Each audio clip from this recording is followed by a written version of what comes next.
step forward, and I'm never going to take a step backwards.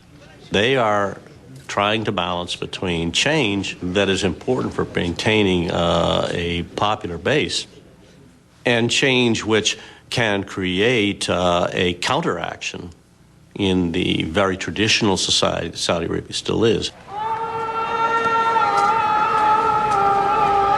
The Saudi kingdom has a very strong base in its religion. And religious conservatives have enormous influence in the country, and particularly enormous influence on the way that women lead their lives still today.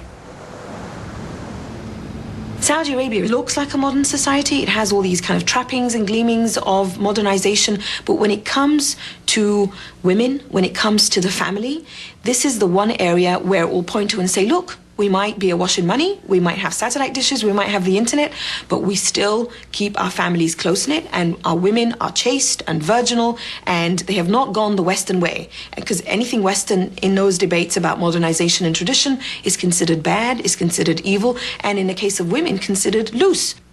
I think that the Saudis have felt that this is a very sensitive issue, because you start to break down these traditions.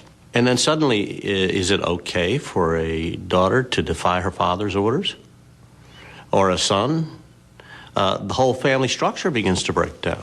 So when it comes to modernization, it's okay to take the trappings of the West, the highways, telephone system, mobile phones, and the internet, but it's not okay to take quote-unquote modern or Western ways of life or of living for women. So it's this paradox. The more open and modernized you become, the tighter and you must hold onto women in particular and children to show what a good Saudi you are or what a good Muslim you are.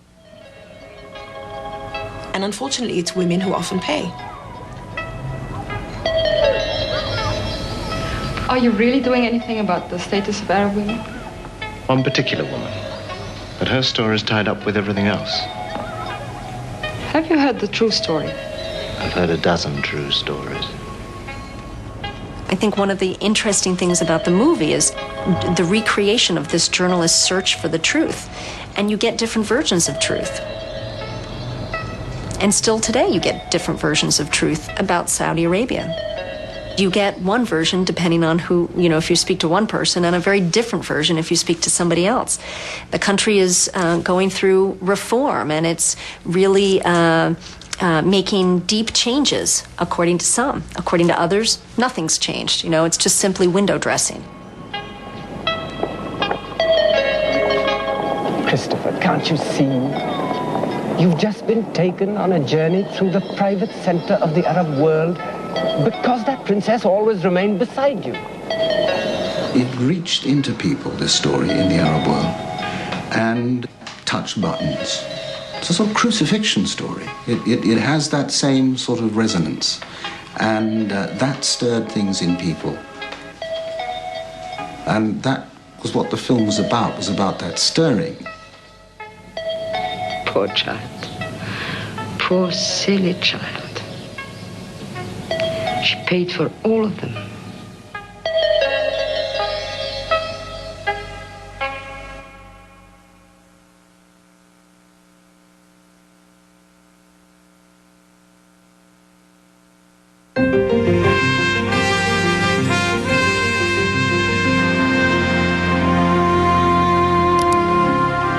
Explore more about the film Death of a Princess and its impact at Frontline's website, where you'll find further discussion on the controversy and politics surrounding the original broadcast. Frontline's extended interview with filmmaker Anthony Thomas on the making of this film and the people and events he investigated in his search for the truth of what really happened. Analysis on what has or hasn't changed for Saudi women and Saudi society 25 years after the film first aired, and more. Then join the discussion at pbs.org.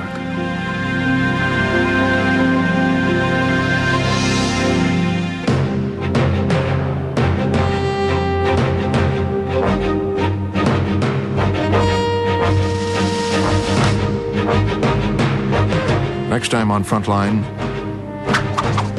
They're rolling back prices. Walmart has given an increase in income to every American. Rolling back competition. It's more efficient, more powerful. It is destroying competitors.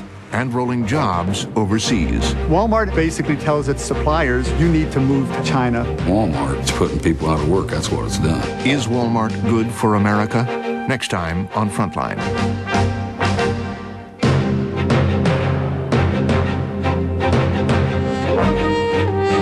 Educators and organizations can purchase a copy of Death of a Princess by calling PBS Video at 1-800-PLAY-PBS.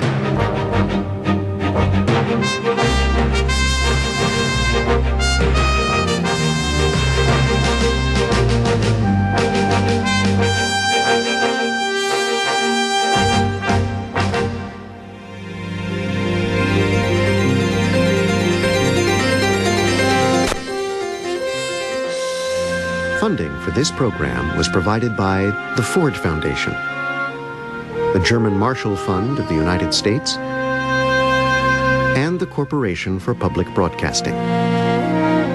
Frontline is made possible by contributions to your PBS station from viewers like you. Thank you.